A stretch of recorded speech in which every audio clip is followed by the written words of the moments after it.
buenas noches, bienvenidos a la edición de hoy. Tengo un gran programa porque tengo grandes invitados, pero antes quiero presentarles a un señor que va a dar mucho que hablar. Adelante. Señores, vamos a dar 3 rounds por la policía. ¡Policía!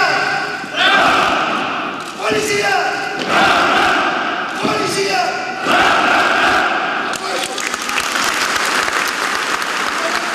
El señor que dice policía es el nuevo ministro del Interior, el señor Daniel Urresti, quien va a dar mucho que hablar y empezó el día de hoy su presentación con el cambio de mando con los policías con ese gesto policial y ha anunciado varias cosas, entre ellas algo que es importante. Ha dicho que hoy sí empieza la lucha contra la delincuencia, será un histórico día que se recordará para siempre.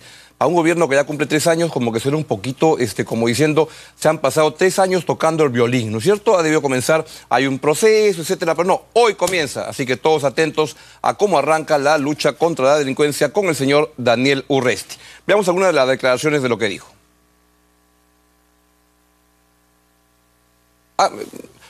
Bueno, eso básicamente es lo que dijo. Dijo que va a haber batidas, operativo relámpago, porque para que la gente diga que solamente es para pedir coimas la policía, no. Ahí va a estar la policía y hoy estamos en un día histórico. La oposición ha salido a criticar al nuevo ministro del Interior, como era de esperarse. Keiko Fujimori lo hizo en radioprogramas del Perú temprano.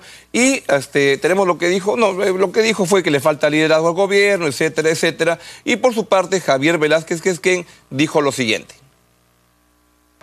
Creo que es un oficial del ejército que se ha caracterizado solamente por tener como estrategia el uso de la fuerza. Lo que se necesita en ese sector es fundamentalmente el respaldo del presidente de la República, el liderazgo y autoridad de quien va a conducir este sector, porque la política de seguridad ciudadana ha fracasado. Esta designación muestra que los ministros de la luz verde se siguen quedando como la defensa, como la ministra de la Mujer, que es la cuota de Perú posible en el gobierno, y el primer ministro y el ministro de Energía, que están duramente cuestionados por conflictos de interés.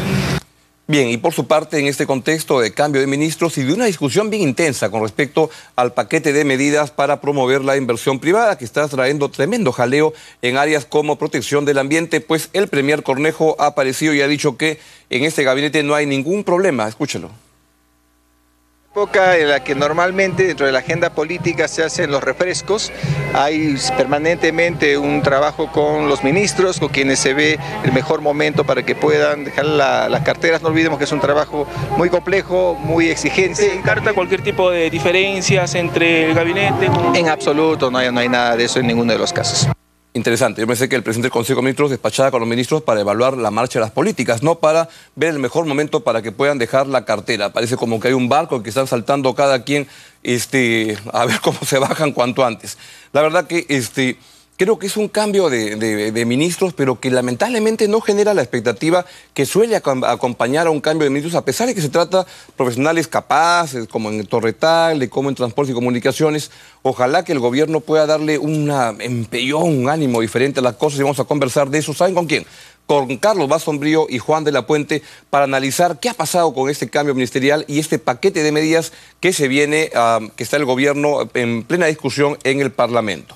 Hoy en día, cambio de tema, el congresista Martín Rivas, no estoy hablando del asesino del grupo Colina, hablo de un congresista que se llama igual, pero que es un asesino de las libertades individuales. La semana pasada estuvo hablando que existieran relaciones entre personas homosexuales era una aberración. Hoy quiso limpiarla y metió las patas hasta adentro. Véalo.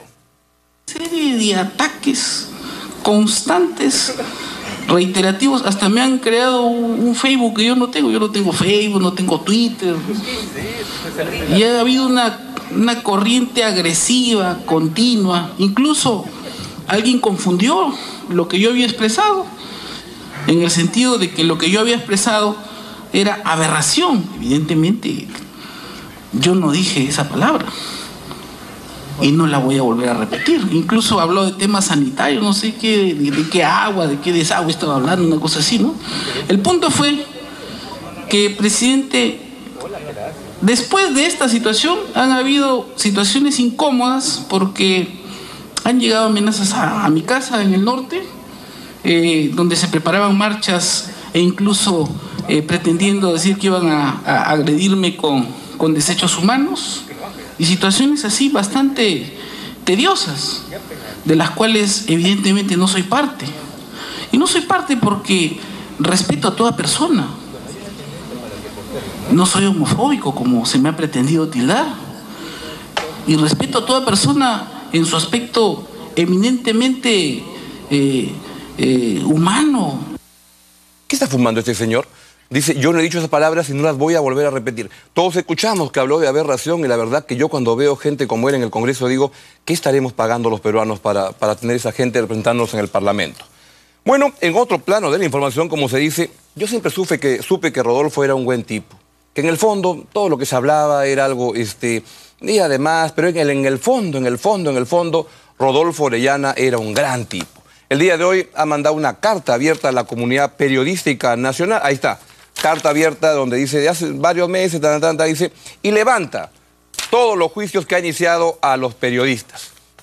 Van a estar tristes los abogados de los periodistas porque se han acabado los juicios de Rodolfo Orellana y mi impresión es que es una persona que se siente crecientemente acorralada y que gracias a Dios en el Perú hay mucha corrupción, pero hay momentos claves en los cuales algo comienza a ocurrir, en que hay resortes de transparencia, honestidad, y creo que este señor está acorralado y por eso comienza hoy en día a tirarse atrás, pero creo que ya es un poco tarde. Ojalá que la justicia llegue hasta el final porque no va a ser fácil. Tiene conexiones tremendamente sólidas en el Ministerio Público, en el Poder Judicial, en muchas partes. Bueno, y justamente hablando de conexiones en la Fiscalía, yo les recomiendo muchísimo, la verdad, el artículo de Ricardo Uceda hoy en el diario La República, que se llama, a ver si lo ponchamos, El fiscal y los falsos ladrones. Y la verdad que da cuenta de una investigación que ha abierto el fiscal de la Nación actual, Carlos Ramos Heredia, a unos camarógrafos que trabajaban en un programa de televisión, Los Fiscales. Y les leo solamente un párrafo de lo que pone Ricardo, y si no lo han visto, entren a la página web del diario La República y lo van a encontrar. El fiscal y los ladrones. ¿Qué nos dicen estos episodios? Todo lo que cuenta acá dice lo siguiente Ricardo Uceda. Por una parte, que el fiscal de la Nación, o sea, Carlos Ramos Heredia, es propenso a efectuar acusaciones sin pruebas, o más precisamente, falsas. Este es un buen dato para evaluar su ejercicio en el cargo, pero hay otra conclusión. Tiene especial celo por las imágenes institucionales. Quizá algunas de ellas pudieran comprometerlo. La verdad, tener el anterior fiscal de la Nación tan cuestionado y el actual, me da vergüenza que el Ministerio Público, que es una institución fundamental para el país, tenga tantas manchas y sombras sobre lo que debería ser una institución que debería ser transparente, sin manchas. Es una vergüenza lo que está ocurriendo.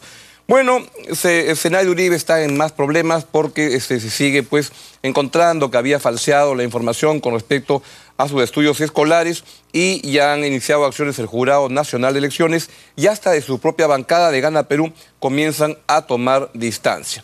Y en los Petroaudios, Rómulo León ha sostenido lo siguiente, ha asegurado, esto es bien interesante, que según pericia judicial su computadora fue manipulada, eliminando alrededor de 100 correos electrónicos que él se cruzó con personas del gobierno, como el expresidente Alan García.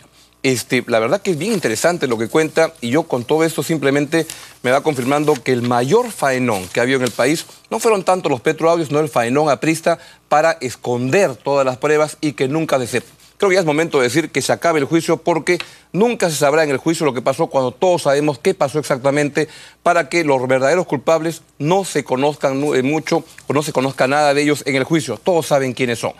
Y finalmente va avanzando el proceso de aprobación del paquete de medidas que vamos a conversar con Carlos y con Juan en un ratito en el Congreso de la República y hay varias críticas. Por ejemplo, hay críticas que vienen con respecto a la OEFA, que se trata de las compras públicas, y también hay críticas por parte de la Defensoría al tema ambiental. Es un tema bien relevante. Y por último, les cuento que la comisión que ha enviado la Sociedad Interamericana de Prensa de varios expresidentes de la CIP para ver el caso de concentración de la propiedad de medios, ha continuado sus reuniones el día de hoy. Yo justamente vengo del centro, hemos tenido los periodistas que hemos demandado esa compra por creer que afecta la libertad de expresión y el pluralismo. Nos hemos reunido con la comisión, hemos tenido una reunión como de hora y media, Mirko Lauer, Rosa María Palacios, a Marco Sileri y yo, y nuestro abogado Nelson Ramírez, para explicarles nuestra posición en el caso. Las reuniones van a continuar mañana con otras personas y se van a ir y tomarse un conocimiento directo de lo que está pasando en ese tema importante. Vamos a una breve pausa y venimos con Carlos Basombrío y Juan de la Puente para desmenuzar lo que está pasando en la política peruana hoy en día. Ya viene. Y luego un ratito les cuento que vengo con Astrid Gutche, que nos va a presentar este libro estupendo que se llama Los Guardianes del Cacao. Está realmente maravilloso. Ella va a estar acá para contarnos de qué se trata. Ya venimos.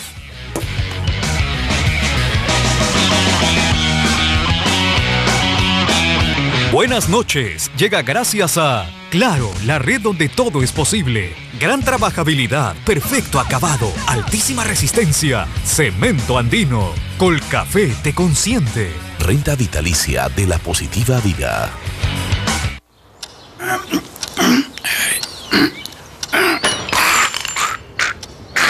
Caramelos multibióticos, alivio del dolor de garganta, con su triple acción, analgésico, bactericida y antiséptico. Caramelos multibióticos. Cuidan tu garganta, liberan tu voz. Universidad Alas Peruanas. Volamos alto para llegar lejos. Más investigación. Lanzamos el primer satélite peruano certificado por la NASA. Implementamos modernos laboratorios con más equipamiento. Construimos tu futuro con más y mejor infraestructura. Más carreras profesionales. Enfermería, gerontología, estomatología, obstetricia, medicina humana, turismo, hotelería y gastronomía, medicina veterinaria, educación, ciencias del deporte. Sé más. Estudia en la UAP. ¿De dónde viene la energía que mueve al país? ¿Vendrá del corazón del alma o vendrá del corazón del mundo? Quizás se transmita de un padre a un hijo, de una mano a otra, de un corazón a la boca, o de la boca al corazón de un país. Tenemos energía y todos la necesitamos para llegar más lejos. Porque si algo hemos aprendido de los que ya lo consiguieron, es que todo se puede cuando encuentras tu fuente. Pluspetrol es la principal fuente de energía del Perú, el mayor productor de gas y petróleo de un país que quiere seguir creciendo. Pluspetrol, con energía todo se puede. El Grupo ATV ya está listo para llevar a sus hogares todo el Mundial Brasil 2014. Usted podrá ver los 64 partidos en vivo a través de ATV y de Global TV. Y además, todas las informaciones, cada detalle, conferencias de prensa, lo que sucede en las calles, a través de ATV+. Y si usted no tiene un televisor cerca, podrá ver todo el Mundial a través del portal utv.tv. Gracias al Grupo ATV.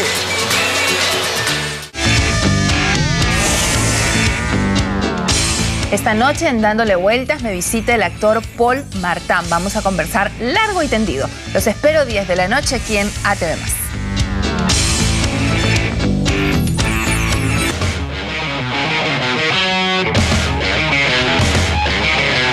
Bien, tengo el gran gusto de presentarles a Carlos Basombrío y Juan de la Puente, que han tenido la gentileza de venir esta noche para desmenuzar la política. Caballero, buenas noches. Buenas noches. Aprovechando que no está Fernando Pelosi, ¿por qué no rajamos de él? Vean al nuevo ministro del Interior.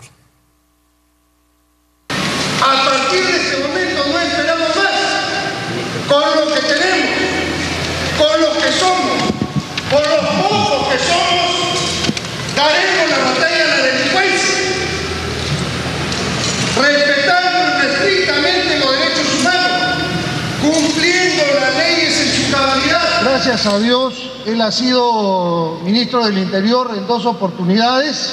Es lo que me han dicho, porque yo la verdad no me acordaba. No sé por qué ha pasado inadvertido para mí, como ciudadano. Entonces lo que yo voy a hacer, en vista de que él ha sido ministro del Interior 2 veces, voy a revisar las metas, etcétera, que hizo en su gestión para seguir ese camino, porque parece que es el único que nos va a sacar del problema, ¿no? Porque él es el que sabe, entonces tendremos que aprovechar esa sapiencia. Vamos a ver qué hizo y sobre eso continuaremos trabajando. Ese tío se las trae. Caballeros, ¿qué les parece el cambio de los ministros que se han producido, el contexto en el cual eso ocurre y cómo la ven? No es un cambio, digamos, complicado, rupturista, traumático. En realidad creo que es el primer cambio de ministros que implica cierta tranquilidad. sobre todo porque se trata de áreas donde no se han producido despidos de ministros, ¿no? Me parece que, por lo menos en los dos primeros, me parece que estaba muy clara la voluntad de los ministros de irse, en el caso de Transportes y el de Relaciones Exteriores. Es mucho más complicado por lo que ha pasado hoy día el cambio en Interior, pero mi impresión es que en general son cambios que se esperaban hace algunos días, algunas semanas, por lo menos se voceaban. Y en segundo lugar, porque creo que no van a implicar en los dos primeros casos, Transportes y Relaciones Exteriores, cambios ni de estilo ni de política. Claro que en el caso de Relaciones Exteriores, la presencia de un funcionario de carrera probablemente enriquezca un conjunto de visiones, pero también es cierto que desde la presencia de Roncayolo y Rivas, la política exterior peruana es un continuum. Y en el caso de Transportes también, digamos, ¿no? Sí tenemos dificultades porque este ministro no ha juramentado, o sea, ha irrumpido, ¿no? Digamos, con un estilo complicado. Yo no le recomendaría que tenga ese comportamiento tan histriónico. Podría convertirse rápidamente en un Edwin Donaire en versión del Interior, con tantas promesas y esa visión de guerra contra la delincuencia es una visión peligrosa porque es como abrir una caja de sorpresas. Sin duda. Carlos, la pregunta, ¿cómo ves el cambio? Y comenzaría preguntando, yo estuve el fin de semana en el Mundial en Brasil y no me enteré, ¿por qué se fue al ban? Bueno, tengo una sospecha, pero la digo, no quiere decir que concuerdo con Juan en que tanto en Relaciones Exteriores como en Transportes suceden a buenos ministros, digamos, y creo que eso es interesante como... Es verdad. Y la segunda cosa que ha dicho Juan que quisiera resaltar es, en política exterior se van a continuar las políticas o modificarlas o ajustarlas en algún detalle. Creo que ese es el contraste con Interior, ¿no? Creo que eso es lo que más llama... Incluso con Gonzalo Gutiérrez estás hablando del vicecanciller de José Antonio García Belaúnde. Entonces hay una articulación, pero de largo plazo, ¿no? Y nadie se pregunta hoy qué va a hacer Gutiérrez. Más o menos es claro que hay una cierta continuidad y que lo que se ha buscado es más bien un mensaje de afirmación institucional, de que haya un diplomático. Es otro tipo de lineamientos. Creo que no es el caso de Interior, lamentablemente, ¿no? El caso de Interior es más complicado. ¿Por qué se fue al banco? Yo tengo una sospecha. ¿Cuál es? Él se jugó por el 24x24 hace un mes, salió a anunciar que el 24x24, que era la apuesta más importante que venía desde Pedraza con Albán. Correcto. Ya se iba a poder, que ya tenía los fondos para ponerlo en práctica, se iba a empezar a implementar en un porcentaje importante este año. Luego hubo unas declaraciones del ministro de Economía diciendo que no era así y que no había ninguna garantía de que el 24x24 fuese a funcionar. Quizás ese sea un elemento que haya explicado su salida. Me da la impresión que eso puede haberlo desalentado. De ahí me parecía verlo en sus declaraciones ya de hace como un mes y medio, alguien sin mucha gana, como que no defendía, como defiende un ministro que está convencido, lo que hace, como que alguien que ya estaba jugando en un carro que no era suyo. Y creo que nunca fue suyo, ¿no? Creo que el error de Walter, que es una magnífica persona, un gran profesional, fue embarcarse en algo embarcarse en algo sin el entusiasmo y las herramientas para producir el tipo de cambios que se necesitaban. Y eso estaba condenado a lo que ocurrió, ¿no? Yo creo que era inevitable que un mes más, un mes menos estuviera saliendo y debe haberlas pasado negras, ¿no? Porque cada mes había que explicar cada barbaridad, en una época lo de gobierno interior, desastres policiales, etcétera, etcétera, que creo que lo deben haber agotado políticamente y personalmente mucho. Creo que no valía la pena haberlo hecho de esa manera, pero bueno, esa es la situación. Ahora, con 6 ministros en 3 años, a medio año por ministro en promedio, casi como que ya es para tirar la toalla en materia de lo que puede hacer en seguridad el gobierno, ¿o no? Por esa misma razón llama la atención esta visión fundacional que tiene el ministro Urresti, ¿no? Que como con él empieza todo, casi como una especie de superhéroe, planteando promesas muy complicadas, difíciles de cumplir. Lo elegante era decir yo asumo el activo y el pasivo. Claro. ¿No? Pero no desde aquí marco la raya. Y además en una visión que yo me temo que podría implicar más bien un retroceso, porque en medio de los errores que se han cometido en los últimos años, se ha empezado a entender que la seguridad ciudadana no es un asunto de policías y ladrones. Y que implica una visión más completa, más integradora, más interinstitucional.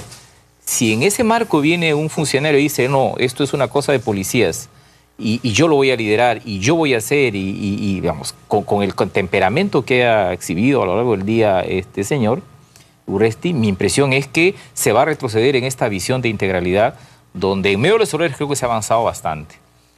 Eso me preocupa. Y en segundo lugar, claro, se ha dicho que es injusto, pero siempre tiene un riesgo poner a un militar en un ministerio donde hay una sensibilidad en las relaciones entre policías y militares. Eso no lo estoy descubriendo yo, eso se ha visto en los últimos por lo menos 30 o 40 años, desde la cachetada de un ministro a un policía en el año 1975, que nos terminó costando una huelga policial.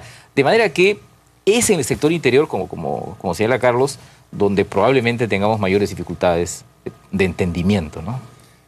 Carlos, ¿por qué es tan difícil plantear una política de seguridad a largo plazo? Vamos a cumplir, creo que 25 años con la línea política económica, mal que bien. Ahora se discute qué ajuste de hacerle, pero como que hay continuidad en política exterior, se ha encontrado continuidades. ¿Por qué en seguridad vamos de tumbo en tumbo? Yo sinceramente no creo que sea tan difícil. Creo que las ideas fundamentales por una política de seguridad ciudadana, que algo usaba Juan, más o menos son obvias y no hay que inventar nada para poder desarrollarlas. Yo creo que ahí la responsabilidad fundamental ha estado, estamos en este gobierno, pero también ocurrió en los anteriores, que muchas veces se ha nombrado al ministro del Interior, muchas veces a última hora, faltando media hora, pensando un poco en el perfil del momento de la persona, pero no hay ningún marco de políticas en el cual estos deban actuar. Yo creo que así como en economía nadie se sorprende de determinado tipo de medidas porque están encaminadas, les guste o no a algunos, o guste más o menos, en una política económica que se viene aplicando hace un conjunto de años, en política exterior igual. Acá no, acá se pasa de un bandazo al otro bandazo. Fíjate, pocas cosas pueden ser tan diferentes como el perfil de Walter Albán y el perfil de Urresti.